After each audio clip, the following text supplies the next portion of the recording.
The sound of today is more clean and more transparent than it's ever been before. But how did we get here? Let's take a look back at how we used to record. Welcome to the 50s, plug-in style. What we're gonna do right here is go back, way back into time.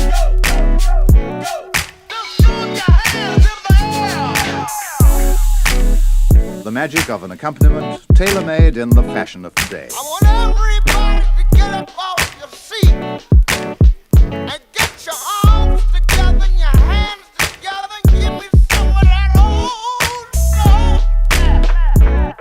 And it goes a little something like this. The rhythm section. This version is way from creation. What's this?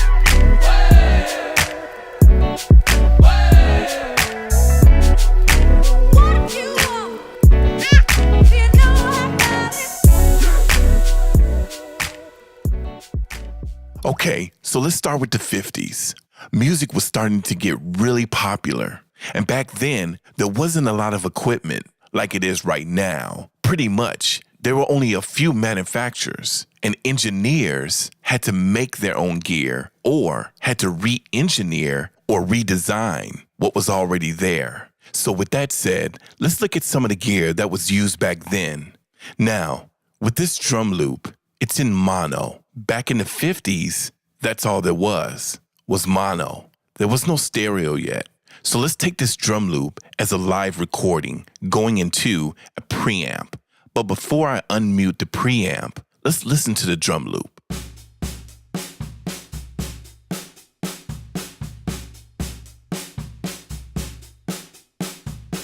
Okay, great. Now, if you notice, it's at minus 12 dB. So if you notice, I got a few things going on here. Let me explain. If you look below on both tracks, you'll see that I have a trim plugin. The only reason that's there is to raise the volume up 6 dB, just so it's loud enough for you guys to hear the differences. And of course, I have the L2 on the master fader. Again, it's not doing any limiting. It's just raising the volume. So we have a nice volume for the video overall. Okay, cool. So let's look at the first plugin. It's a Slate Fg 76, an emulation of an old Telefunken tube preamp, the V72. So let's play it through this to see what we get.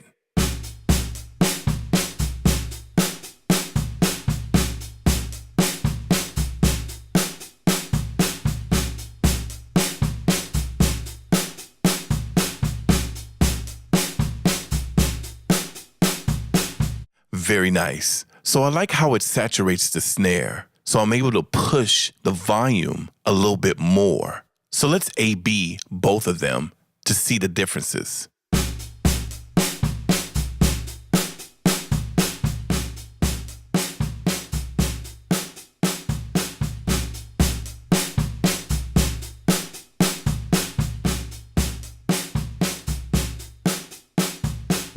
So the volume may seem a little bit louder with the plug-in, but as you can see, the peaks are the same. How can that be?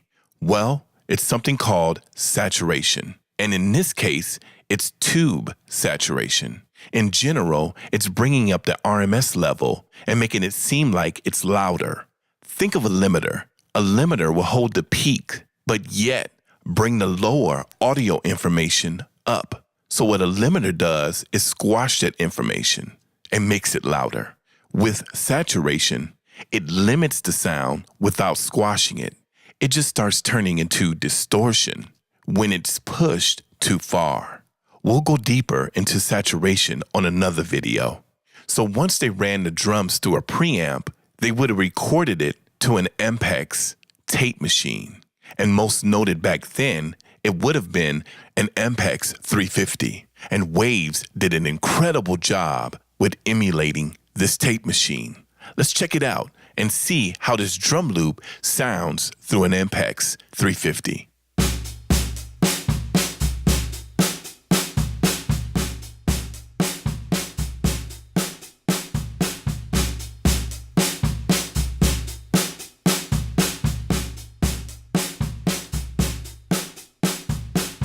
Now, as you can see, I've already done the settings before this video.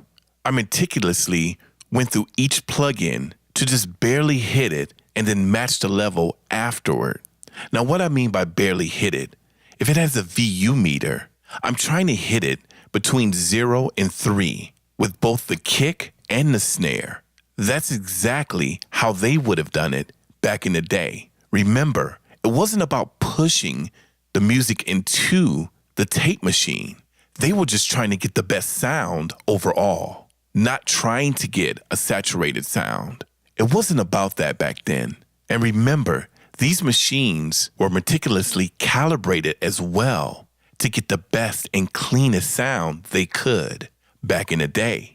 All right, let's move on. Now, after the tape machine, that would have went back to the mixer. And at the time, that would have been an Alltech mixer. And lo and behold, we have Sound Toys, the Radiator Mixer. It's an emulation of an Alltech 1567A hardware mixer. It sounds really good. Check it out.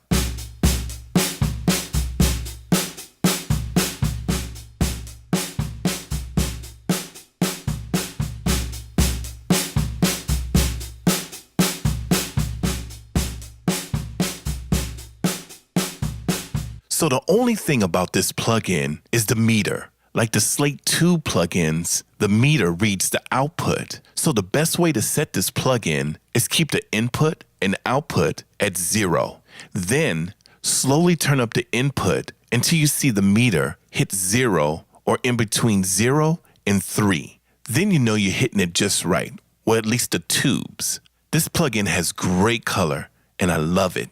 Again, the volume seems like it's getting louder, but the peaks are the same. Again, it's the trickery of the tubes and them saturating the sound to make it seem louder and more up front. That's why we loved using tubes back in the day. All right, let's go to the final stage in this process.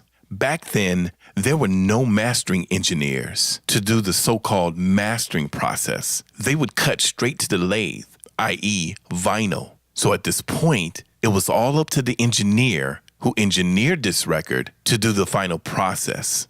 So this plugin here is an emulation of an Abbey Road cutting process to vinyl. Now please note, this unit wasn't made into the 60s, but no one else has actually made a plugin to emulate any unit that was made in the 50s for cutting records. So we'll have to go with this one, which sounds great. Check it out.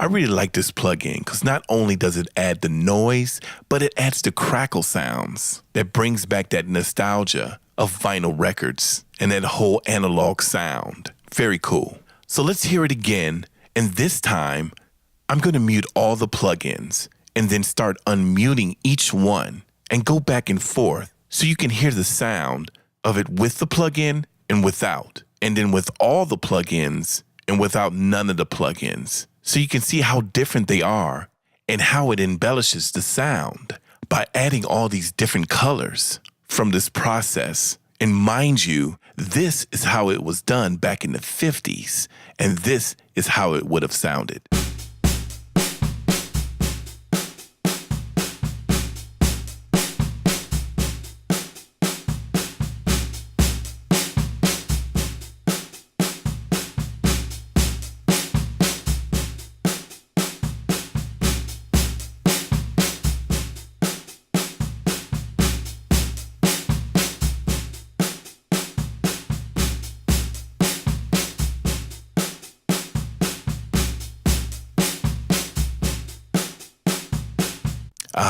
The 50s. I wasn't born then, but I'm sure I would have loved the music as I do now and the recording process. With that said, I hope you liked the video and I'll see you in the 60s.